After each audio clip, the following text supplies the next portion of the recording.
Hello, this is Libra Lay, and I'm here with your February tarot scope for the zodiac sign of Gemini. Thank you very much for visiting my channel, and I hope that February is giving you the most love because it's all about Valentine's Day this month, so I hope you're getting that.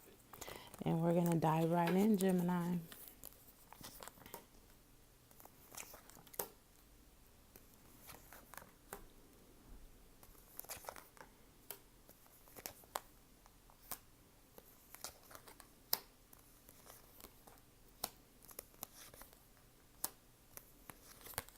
And so at the end, I'm going to pull a guardian angel card just for a little more clarity. But let's go ahead and get into this here. First of all, Gemini, what I see is there is a big change that has came into your life where there's something that you have to, it's either you have to share it with, how can I put this? You have to share with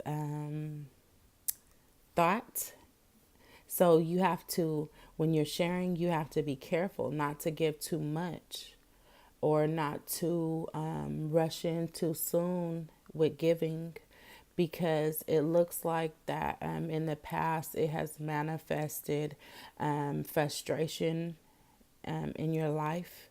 This could have to do with finance. It could have to do with romance. You can apply it wherever that it sits.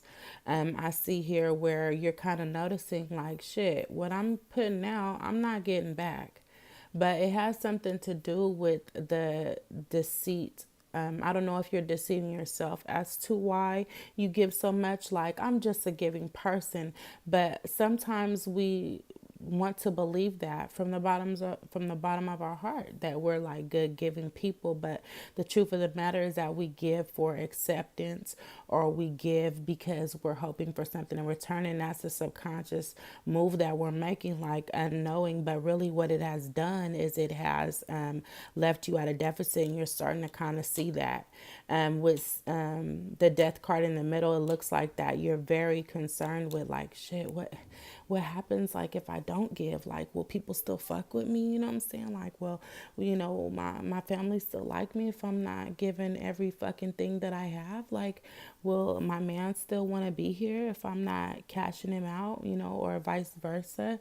But it looks like the decision has been made, or you need to make the decision because it looks like that it's going to put you in a conflict where you're going to feel a little bit used. You're going to feel like, this isn't how it should be. You're kind of getting adrift.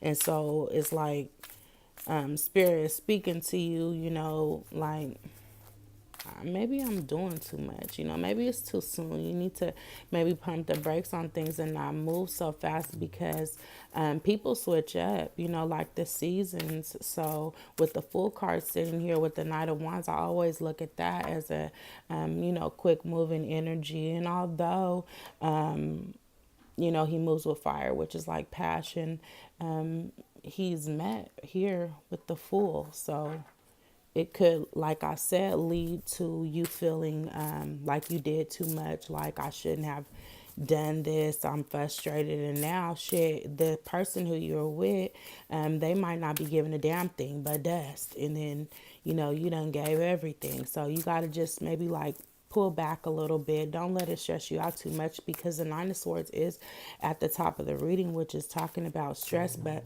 the way that it's lined up with the Death card, it looks like that you, like I said, you're, you hip to your own movements. You're like, maybe I'm doing too much. And let's go ahead and pull your angel guidance card. And it speaks here, guardian of emotion. The situation requires emotional maturity and total trust. You're surrounded by those who have only the best of intentions, so you can rely on the advice you're given. Challenges will be resolved. This card also indicates a generous humanitarian, a refined person whom you can completely depend on. This could be a reference to these characteristics within yourself. Like I said, you are. It looks like you're a generous person. It just looks like that maybe the people who you're surrounded around, it says that they're that you can have total trust in them, but like towards the end of the description of this card said, these could be characteristics within yourself. And so you're, thinking to yourself like, shit, like I trust myself. I know I'm not being stingy because I don't want to give A, B, and C, this, that, and the third. You don't have to always give. And also, when you are giving, make sure that it's a little bit reciprocated. You can give out the kindness of your heart and think with nothing coming back in return, but just be careful of those, greedy individuals that kind of sit there waiting for people who are like you, who are generous, and don't mind giving to others. So, follow your head, Gemini. I hope you have a wonderful February. And if you would like a personal reading, go ahead and email me. It's in the description. Have a good one.